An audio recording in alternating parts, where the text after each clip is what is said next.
Well, happy January to everybody else, everybody who's out there.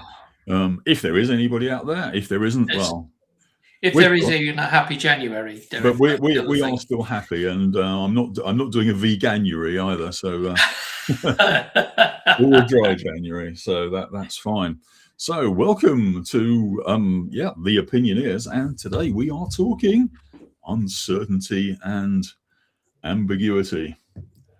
Are we not? Oh, are we? Are we really? Is Could we that what we're be? doing? What should we Could do we? about it? Should Don't we be talk about silly. that? I don't know. I'm Don't be very. silly. I'm confused.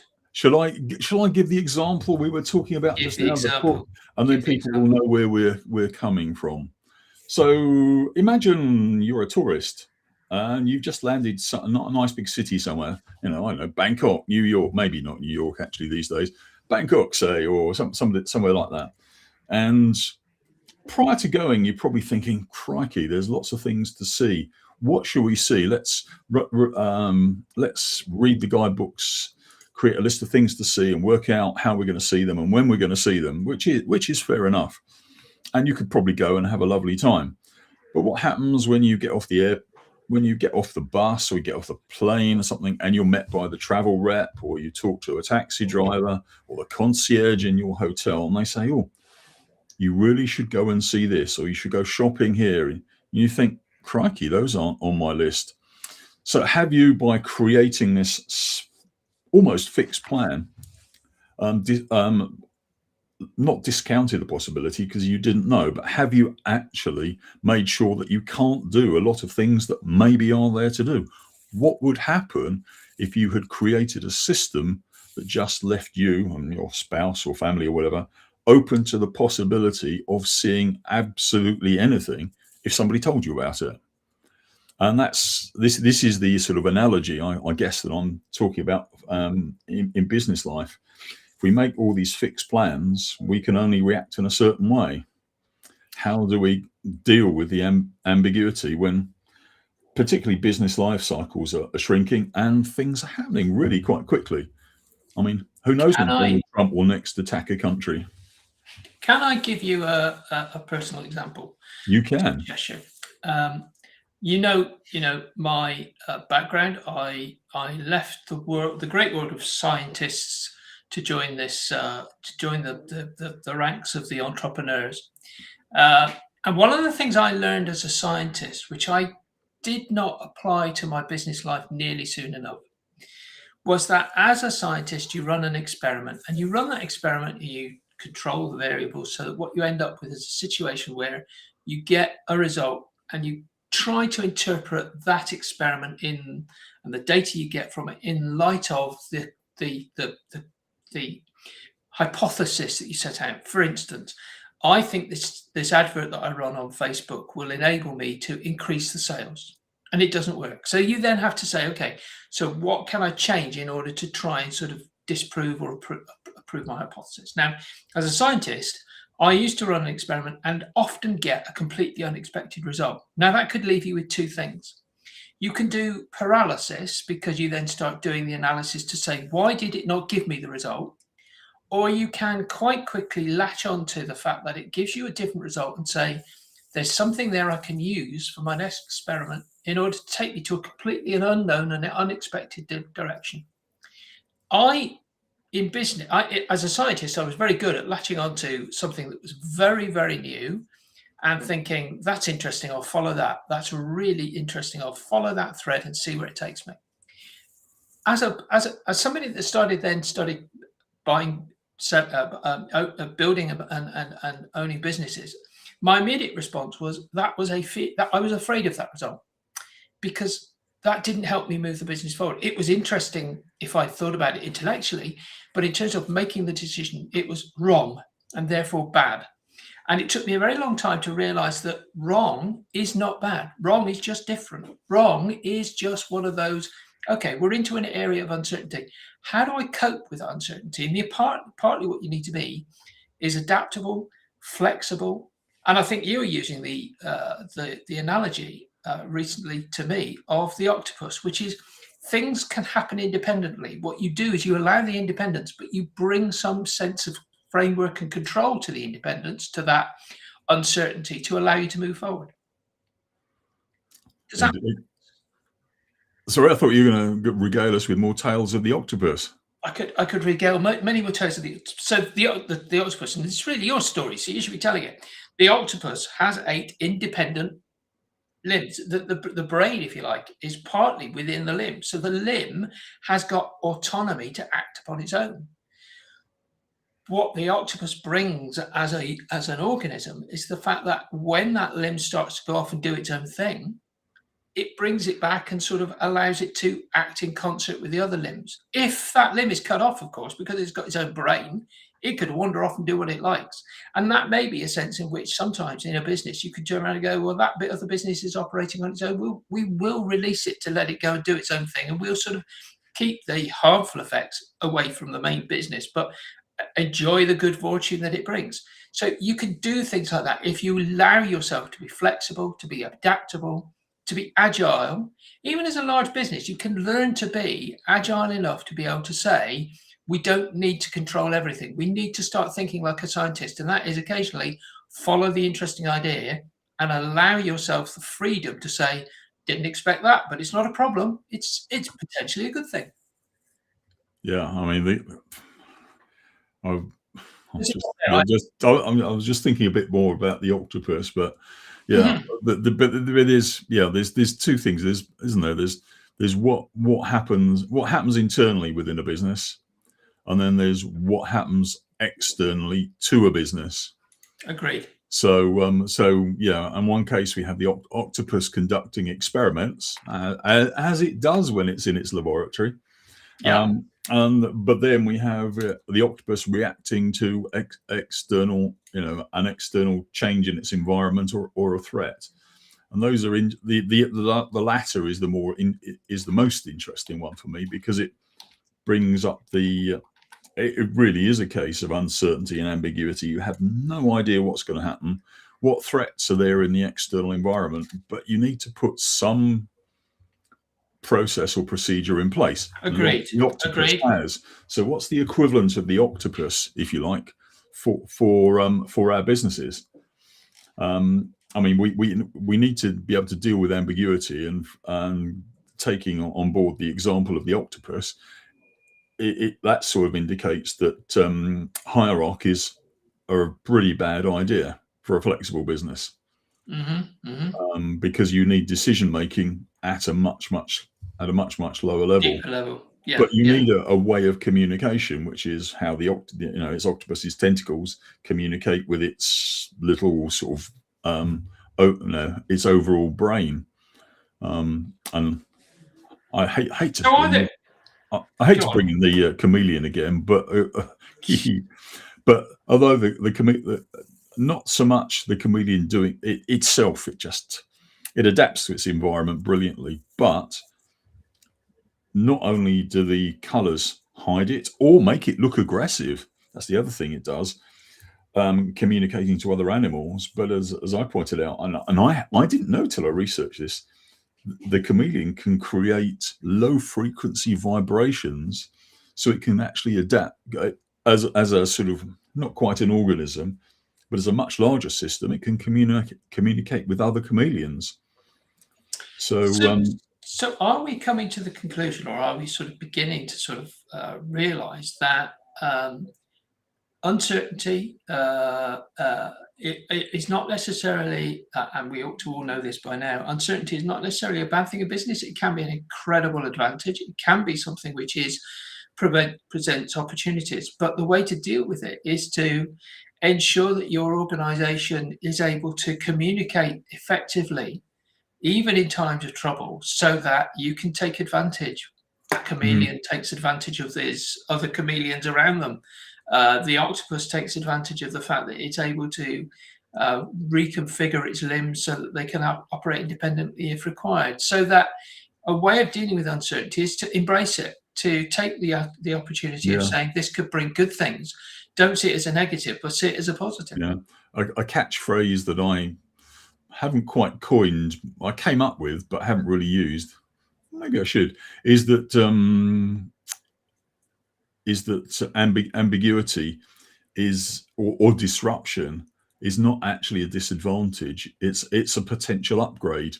Yeah. If you can cope with it, then your business is going to do an awful lot better. And you keep going back to the old or I keep thinking back to the old Blockbuster Netflix thing. It's not that Blockbuster didn't do what Netflix did. It's just that Blockbuster couldn't react to what Netflix did. If Blockbuster had been able to do what Netflix did, I mean, forget the thing that one wanted to take over the other, then you would have had two people doing something very similar in the marketplace. But yeah, so being able to react to disruption and ambiguity or uncertainty could be considered an upgrade, I guess. Yeah. So uncertainty is not something to be feared. It's something to be embraced. It's something to realize that you are able to. I mean, yes, it could just cause disruption. Yes, it could make things very uncomfortable. And a lot of people are uncomfortable because of that, because they feel as though being comfortable is an advantage. Well, I think it's apocryphal, but the frog that sits in the water that gets hotter and hotter and hotter. I think actually the truth of the matter is even a frog eventually realizes, let's get out of here.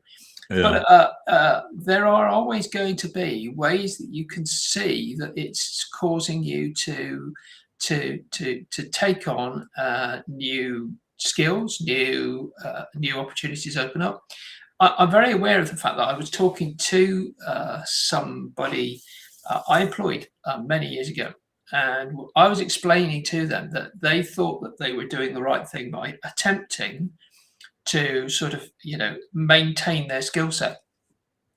The problem that I saw in this person maintaining their skill set was that the business was moving forward, and that we were trying to keep up with the market. The market was advancing at sort of 5% a year. If you weren't going at 6% a year, you were standing still. Even if you were growing at 4% a year, that business was going backwards relative to the other competitors who were growing at 5% per year.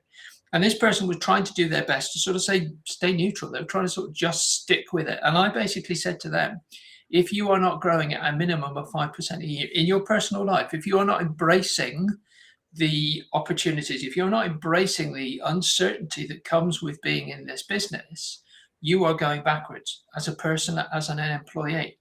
And they saw uncertainty ahead as being a bad thing. And so they just wanted to try and avoid it.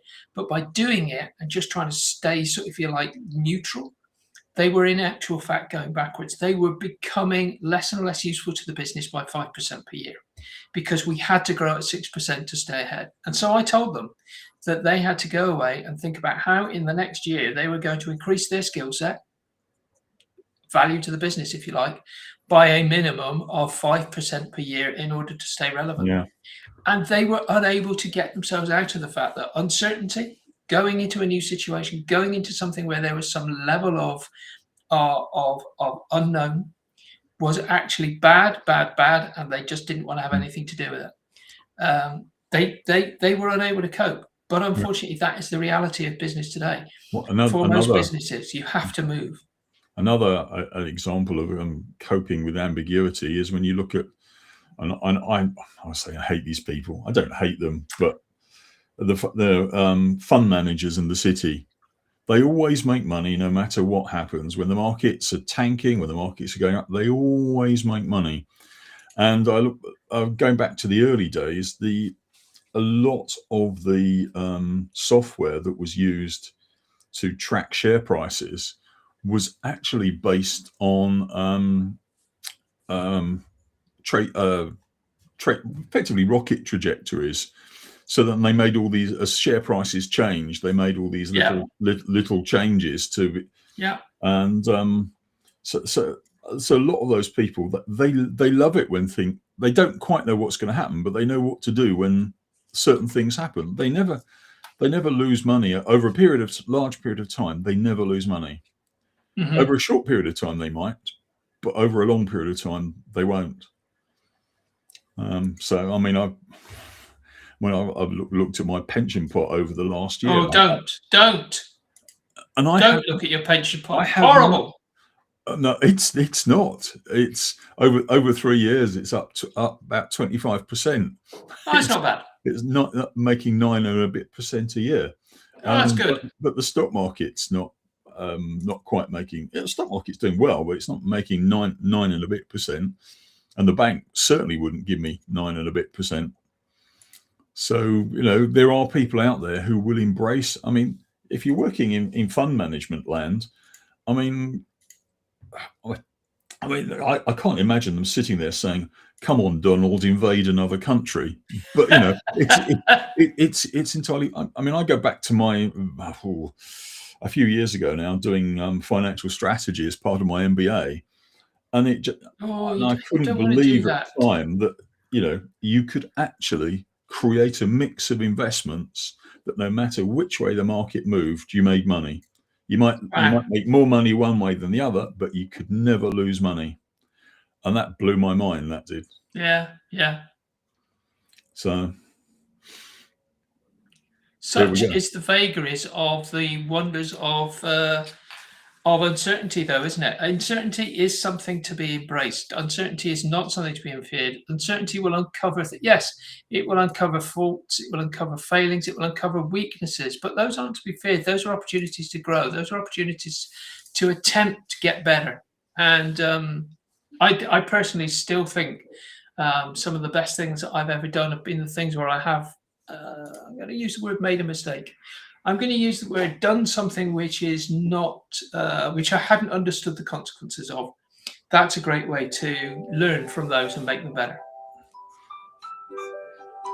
That's an interesting ringtone. Yes, I'm ignoring it. It's nothing to do with me. Okay, right. I see. Yes. So there we go. So what can companies learn from all this? What can they do? Well, first of all, what should they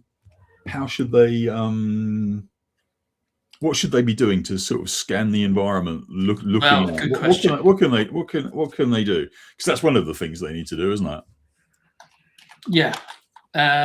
So for me, scanning the environment is a key one. It's an exercise that I have advocated a business owner, business leader should do on a very regular basis. They should be constantly looking around and going, who around here can I see has got things going on that I need to be aware of? What is it that you can see around you? What is it that you can think might be going on? What are your competitors up to? Let's look at competitors on a regular basis. So informative. Having a look at a competitor and thinking, good gracious me, what are they up to? That sort of thing is brilliant. So have a look around at what competitors are doing and then come to the conclusion, there are things there that I could copy. What about also looking at what you're asking customers? Customers are a brilliant source of ideas. They are the great source of innovation, are they not? You need to ask your customers on a regular basis, what else could we do? Example, and this is an area of uncertainty. I was asked to go in and help a guy who was undergoing doing a merger with another organisation. He bought this. This is the madness of some business owners. He basically bought this because his mate decided it would be a good idea, and I got involved because he turned around and said, "I don't know the business I've bought. I'm not sure what the heck they do." And I thought, well, this is interesting. So I went in and I sat down and I started sort of trying to understand exactly what this business is up to. And I got the customer service team together. They were front, customer-facing guys. And I basically we started chatting about the sort of issues that they were dealing with on a daily basis. Because I wanted to build a sort of database of things so that we could help the new team sort of instantly understand the problems. So questions came up like, so what is it this customer said to you? What is it this customer said? And eventually one of them turned around and said, well, I had a customer asked us for this the other day. And it's not something that I've even thought I don't think we do it. I haven't really checked. And somebody else said across the other side of the room, oh, I had a customer ask me something like that then, back 2 months ago. And my immediate response was, we've got at least 2 customers who want this service, but we haven't even thought of offering it. Mm. So we put together that service line. We put together an entirely new product, if you like, based upon that. It's allowing that product. Yeah. It's That allowing product that communication to happen, though, it's isn't it? allowing that communication, but it's also allowing that uncertainty to turn around and say, well, because they're asking for it, doesn't mean we've got to say no or we're not interested in doing it. It actually becomes one of those, yeah, we could help you with that. So that became an additional £500,000 a year on his bottom line. Yeah. Why? Because customers were looking for it, but they hadn't found it. All we had to do was ask the question, what is it you'd like? And next thing you know, we've got it. They're looking for it. They're asking for it. They're trying their level best to. So, there is so much opportunity like that we could actually help them with. Yeah. I mean, that feedback mechanism also needs to be distributed quite widely. I mean, there's a great example I came across. It's from the States. There was delivery drivers going to visit. I can't remember. I think it was somebody like Kellogg or something. It was a huge, great manufacturer. And they reported back to their company that they had noticed that some of their competitors' lorries were actually driving, I don't know whether it was in or out, half full, which is a complete waste of storage space. So Of course it actually, is. what that actually in the end led to was, well, they ended up sharing lorries with their competitors and saving an awful lot on haulage. Something completely bizarre that they wouldn't normally have thought of doing.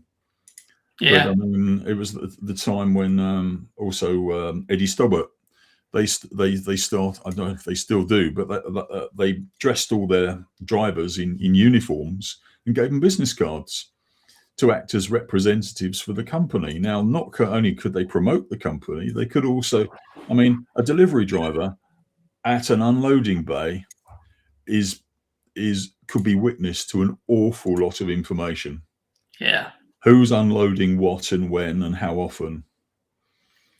So, there's plenty of ways. So it could be anything from the receptionist, the doorman, the storeman, the secretaries, people sitting in the office, the well-known coffee machine or water machine. Yeah, obviously the toilet, anything else like that. Well, speak for yourself. If you Yeah. if you network in the toilet, that's entirely up to you. But absolutely anywhere, and there has to be ways of this being fed back, a bit like the tentacles to the brain in the octopus. Yeah. See how I brought that together there? That was. I do think, and somehow you've managed to bring that straight back to chameleons, haven't you? No, I haven't. I was just talking Not yet. about tentacles, but yeah, hey, chameleonomics, that's the way to go, especially if you like colours. I thought that was the way you were going. But there we go. So yeah, I mean, there's an awful lot more you could talk about. I mean, yeah, we sort of talked about agility as well, but yeah, and you build in relevance. Resilience.